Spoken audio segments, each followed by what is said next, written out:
حسن الظن بالله مش كلمة بنقولها وخلاص، ده يقين بنعيشه.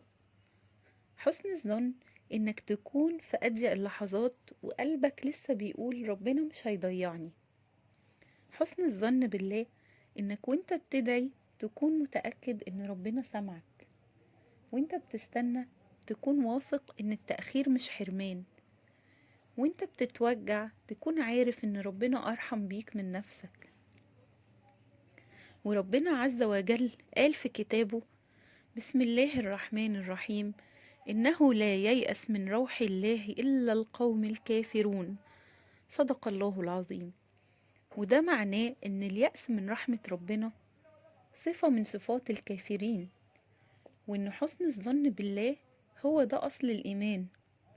يعني من المفترض إنك كمؤمن تبالغ في حسن ظنك بالله، لأن جزاء حسن ظنك بالله هيعود عليك باللي انت ظنيت بيه. والنبي صلى الله عليه وسلم أخبرنا في الحديث القدسي إن ربنا قال: أنا عند ظن عبدي بي، فإن ظن بي خيرا فله، وإن ظن شرا فله. يعني على قد ظنك بربنا هيكون عطاؤه ليك. يعني على قد ظنك بربنا هيكون عطاؤه ليك. لو ظنيت إن ربنا هيجبرك.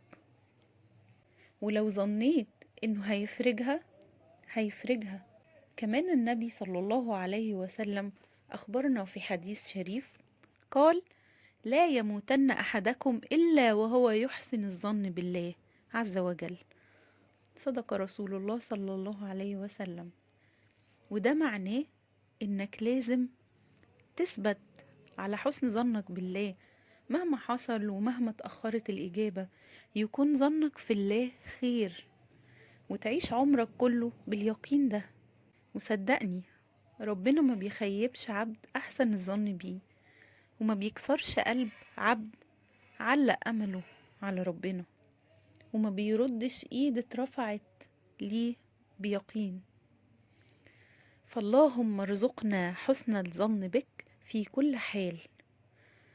واللهم علم قلوبنا أن تثق في حكمتك قبل عطائك، وأن ترضى بقضائك قبل فرجك.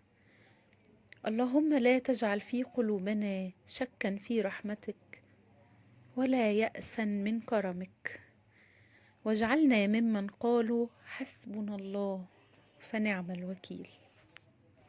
ودي كانت رسالتنا النهاردة من رسائل هدى. كان معاكم هدى عبد الله.